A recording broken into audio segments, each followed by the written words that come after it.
विद्यार्थी मित्र हो, आपण पाहतोय कॉर्पोरेट अकाउंटिंग या विषयाची माहिती। यामध्ये आज आपण पाहणार आहोत होल्डिंग कंपनी अकाउंट या टॉपिकवरील मल्टिपल चॉईस क्वेश्चन कसे असणार आहेत ते। विद्यार्थी मित्रांनो, मी डॉक्टर किशोर जगताप, माझ्या या यूट्यूब चॅनलमध्ये आपणा सर्वांचं स्वागत। मित्र हो, जर व्हिडिओ आवडला तर निश्चितपणे व्हिडिओला लाईक करा, आपल्या सर्व विद्यार्थी मित्रांना हा व्हिडिओ शेअर करा आणि ज्यांनी अजूनपर्यंत चॅनलला सबस्क्राइब केलं नसेल त्यांनी त्वरित चॅनलला सबस्क्राइब करून त्यासमोरील बेल बटन प्रेस करा, म्हणजे येणाऱ्या प्रत्येक व्हिडिओचे नोटिफिकेशन तुम्हाला तुमच्या मोबाईलवर प्राप्त होऊ शकेल।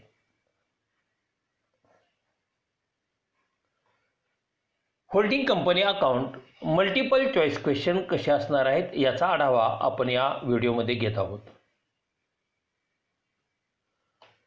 होल्डिंग कंपनी अकाउंट या टॉपिकवरील आपण थेरॉटिकल भाग 3 व्हिडिओमध्ये अभ्यासलेला आहे। यामध्ये holding company account introduction, definition of holding company and subsidiary company, third financial year of holding company and subsidiary company, fourth preparation of a consolidated balance sheet, fifth treatment to important items in consolidated balance sheet, sixth steps in preparing consolidated balance sheet, and finally procedure of preparation of consolidated balance sheet। हे 7 मुद्दे आपण मागील 3 व्हिडिओमध्ये theoretical स्वरूपात अभ्यासलेले आहेत। या 7 मुद्द्याच्या आधारे मल्टिपल चॉईस क्वेश्चन कसे असणार आहेत याचा आढावा आपण या व्हिडिओमध्ये घेत आहोत। तर मित्रो, चला पाहूया multiple choice questions on holding company account. Question number 1, A company acquires majority shares or acquire a power to appoint a majority of directors is called as, that is holding company. The answer is A. Question number 2, a company which is controlled by a holding company is called as, that is subsidiary company. Answer is B. Question number 3, the object of holding company is to. Holding कंपनीचे object नक्की काय आहेत? Eliminated competition, 2 किंवा त्यापेक्षा अधिक organisation मधल्या competition eliminate करणे, रद्द करणे, कॅन्सल करणे। 2 इकॉनॉमिक्स इन प्रोडक्शन, प्रोडक्शन जे आहे त्यामध्ये जी काही आर्थिक खर्च होत आहे त्या खर्चामध्ये बचत करणे। ॲडव्हांटेजेस ऑफ मोनोपॉली, मोनोपॉली म्हणजे मक्तेदारी, मक्तेदारी स्वतःची निर्माण करणे होय। या तिन्ही उद्देशासाठी, ऑब्जेक्टसाठी होल्डिंग कंपनीची त्या ठिकाणी स्थापना केली जाते किंवा होल्डिंग कंपनी दुसऱ्या कंपनीचे शेअर खरेदी करते आणि म्हणून आन्सर आहे all of these, D. Question number 4, holding company and its subsidiaries. एक होल्डिंग कंपनी असेल तर सबसिडरी कंपनी एक असेल शकेल किंवा एकापेक्षा अधिक असू शकतात। म्हणजे एक कंपनी अनेक कंपन्यांचे मेजॉरिटी शेअर ॲक्वायर करून होल्ड प्रस्थापित करू शकते। Holding company and its subsidiaries continue to have their independent existence. Holding company आहे आणि सबसिडरी आहे, दोघांचंही अस्तित्व हे स्वतंत्र राहू शकतं, इंडिपेंडंट एक्झिस्टन्स। ट्रेड नेम, त्यांची जी नावं आहेत, उदाहरणार्थ होल्डिंग कंपनीचं ABC असेल आणि सबसिडरीचं XYZ असेल, तर ही दोन्हीही जी नावं आहेत त्यांच्या व्यवसायाची ती तशीच राहू शकतात आणि त्यांचं दोघांचंही म्हणजे होल्डिंग कंपनीचं आणि सबसिडरी कंपनीचं जे रेप्युटेशन आहे, जे गुडविल आहे ते देखील तसंच राहतं आणि म्हणून आपल्याला असं म्हणता येईल, holding company and its subsidiaries continue to have their independent existence, trade names and a reputation. All of these. Answer is D. Question number 5. The holding may be wholly owned subsidiary or partly owned subsidiary company. The holding company may be wholly owned subsidiary and partly owned subsidiary company, that is both A and B. Answer is C. म्हणजे holding कंपनीने subsidiary कंपनीचे सर्व share घेऊ शकते किंवा majority share घेऊ शकते. जर पूर्ण शेअर घेतलेले असतील तर त्याला आपण म्हणतो होली ओन शेअर सबसिडरी. याचाच अर्थ असा, एच लिमिटेड ही होल्डिंग कंपनी असेल आणि एस लिमिटेड ही सबसिडरी कंपनी असेल तर या सबसिडरी कंपनीचे टोटली संपूर्ण होल जर शेअर होल्डिंग कंपनी ने घेतलेले असेल तर त्याला आपण म्हणतो होल्ली ओन्ड सबसिडरी. परंतु जर एच लिमिटेडने एस लिमिटेडचे 70% जर शेअर ॲक्वायर केले असेल आणि रिमेनिंग शेअर जर मायनॉरिटी शेअर होल्डरने जर ॲक्वायर केले असेल तर त्याला म्हणतो आपण पार्टली ओन्ड सबसिडरी कंपनी. हा या दोन्ही मधला आपल्याला फरक सांगता येईल. Question number 6. When a holding company acquires all the shares of the subsidiary, such a subsidiary is called as. आत्ताच मी तुम्हाला त्याचं स्पष्टीकरण सांगितलंय. अशा कंपनीला म्हणतो आपण wholly owned subsidiary company, that is A. Question number 7. When a holding company acquire not all but majority portion of the shares of a subsidiary, such a subsidiary is known as a partly owned subsidiary company. दोघांचंही आपण स्पष्टीकरण theoretical भागामध्ये सुद्धा केलेलं होतं आणि question number 5 मध्ये सुद्धा आपण पाहिलेलं आहे. Question number 7. When a holding company acquires not all but majority portion of the shares of a subsidiary, such subsidiary is known as a partly owned subsidiary company. Answer is B. wholly आणि partly या दोन्हींचंही आपण question number 5 मध्ये स्पष्टीकरण सांगितलेलं आहे. Question number 8. Section dash of the company act 2013 defines holding company. Section 2 Section dash of the Company Act 2013 defines holding company. Section 2 subsection 46 of the Company Act 2030 defines a holding company. That is, answer is A. Question number 9. Section dash of the Company Act 2030 defines subsidiary company. Section 2 subsection 87 of the Company Act 2030 defines a subsidiary company. That is, answer is A. मित्र हो, हे section जे आहे ते तुम्ही लक्षात ठेवा आणि थेरॉटिकल जो भाग पूर्णतः तुम्हाला 3 व्हिडिओच्या स्वरूपात दिलेला आहे तो जर चांगला तुम्हाला झालेला असेल, त्याचं आकलन झालेलं असेल, ते तुम्हाला उमगलं असेल, समजलं असेल तर निश्चितपणे मल्टिपल चॉईस क्वेश्चन तुम्हाला सहजपणे सोडवता येऊ शकेल. मित्र हो, डायरेक्ट मल्टिपल चॉईस क्वेश्चनकडे जाण्यापूर्वी थेरी तुमची चांगली असणं हे केव्हाही तुम्हाला फायदेशीर आहे. फक्त मल्टिपल चॉईस क्वेश्चनच पाहू नका, तर थेरी पहा, म्हणजेच मल्टिपल चॉईस सोडवताना तुमचा गोंधळ उडणार नाही आणि तुम्हाला सहजपणे उत्तर सांगता येऊ शकेल. Question number 10. According to Company Act, the time gap between the close of the financial year of the holding company and that of its subsidiary company should not be more than 6 months. That is, answer is B. Question number 11. Minority interest must be shown on the liability side of the consolidated balance sheet. ते कुठे दाखवणार आहे तर liability साइडला consolidated balance शीटच्या दाखवणे आवश्यक आहे आणि म्हणून उत्तर आहे ए.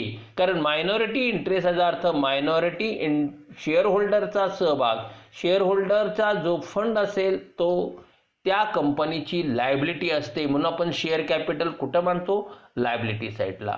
मग मायनॉरिटी शेअर होल्डरचा जो सहभाग आहे, इंटरेस्ट आहे, ते सुद्धा कंपनीची लायबिलिटी असते, त्यामुळे लायबिलिटी साइडला मांडणे आवश्यक आहे आणि म्हणून उत्तर आहे A liability. Question number 12. If a holding company paid higher price than the net worth of the assets of the subsidiary company then is called as goodwill. जर वाईस वर्सा असेल तर कॅपिटल रिझर्व, हे लक्षात ठेवा. Question number 13. If a holding company paid lower price than the net worth of asset of the subsidiary company, then is called as capital reserve. Question number 14. Excess or less payment of net worth of asset represents cost of control. A. Question number 15. Capital profit means. Capital profit कोणाला म्हणायचं वर्ष आहे 1 जानेवारी 2020, वर्षाखेर आहे 31/12/2020, share acquire केलेत 1 मे 2020. तर 1 जानेवारी ते 1 मे पर्यंतचा जो कालावधी आहे तो प्री ॲक्विजिशन पिरियड आणि 1 मे ते वर्षाखेरपर्यंतचा post acquisition period.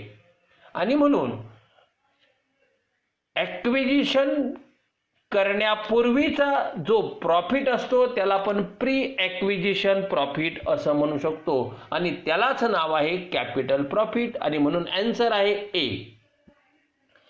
Share acquire केल्यापासून वर्षाखेरपर्यंतचा जो कालावधी आहे त्याला आपण पोस्ट ॲक्विजिशन प्रॉफिट म्हणतो, पिरियड म्हणतो आणि त्या पिरियडमधला प्रॉफिट हा पोस्ट ॲक्विजिशन प्रॉफिट किंवा रेव्हेन्यू प्रॉफिट असतो. Question number 16. Revenue profit means आत्ता सांगितलंय that is post acquisition profit B. Question number 17. The profits earn by subsidiary company up to the date of acquisition of shares by holding company are as called as. तोच प्रश्न थोड्या वेगळ्या पद्धतीने विचारलाय that is capital profit. Answer is a. Question number 18. The profits earned by subsidiary company after the acquisition of shares by holding company are called as revenue profit. Answer is B. Question number 19. Dash dash contingent liability is on account of a transaction between the company and the third party. आपण 2 प्रकारच्या कॉन्टिंजंट liability पाहिल्यात, external आणि internal. तर external कॉन्टिंजंट liability म्हणजे काय तर transactions between company and third party आणि कंपनीमध्ये असेल तर त्याला आपण इंटरनल म्हणतो आणि म्हणून आन्सर आहे A external. Question number 20. Dash contingent liability is on account of a transaction between companies of the same group, that is internal contingent liability B. Question number 21. Unrealized profit on intercompany sales should not be deducted from the profit of the selling company. त्यामधून ते लेस करू नका. Answer is A. Question number 22. Unrealized profit on intercompany sales should not be deducted from the dash dash of the buying company. आता तुम्हाला तो deduct करायचा आहे कशातून तर तो स्टॉक मधून डिडक्ट केला जातो म्हणून आन्सर आहे बी. थोडक्यात अनरिलाइज प्रॉफिटची जी काय ॲडजस्टमेंट तुम्हाला दिलेली आहे तर तो अनरिअलाइज प्रॉफिट कॅल्क्युलेट केल्यानंतर तो सेलिंग कंपनीच्या प्रॉफिटमधून लेस करा आणि बाईंग कंपनीच्या स्टॉकमधून लेस करा. परत सांगतो, जर अनरिअलाइज प्रॉफिट तुम्हाला दिलेला असेल तर तो अनरिअलाइज प्रॉफिटची अमाऊंट सेलिंग कंपनीच्या प्रॉफिटमधून डिडक्ट करा आणि बाईंग कंपनीच्या स्टॉकमधून डिडक्ट करा. That is inter company transaction. Question number 23. Profit on revaluation of assets and liabilities is known as capital profit. कोणत्याही असेटचं रिव्हॅल्युएशन केल्यानंतर होणारा प्रॉफिट हा कॅपिटल प्रॉफिट असतो आणि म्हणून आन्सर आहे B. Question number 24. The holding company's share of capital profit is transferred to capital reserve. Capital profit हा नेहमीच कॅपिटल रिझर्व्हला ट्रान्सफर केला जातो आणि रेव्हेन्यू प्रॉफिट हा रेव्हेन्यू रिझर्व्हला ट्रान्सफर केला जातो. इथे कॅपिटल प्रॉफिट आहे त्यामुळे तो ट्रान्सफर केला जाईल कॅपिटल रिझर्व्हला, म्हणून आन्सर आहे A. Question number 25. If the holding company holds preference shares in the subsidiary company, the difference between the price paid for the shares and their paid up value is adjusted against goodwill or capital reserve, दोन्ही. That is both A and B. Question number 26. If the preference shares are held by outsiders, the paid up value of such shares will be included in minority interest. कारण तो minority shareholder म्हणजेच outside shareholder त्याचा जो सहभाग आहे तो आपण minority इंटरेस्टमध्ये दाखवतो, म्हणून आन्सर आहे मायनॉरिटी इंटरेस्ट. Question number 27.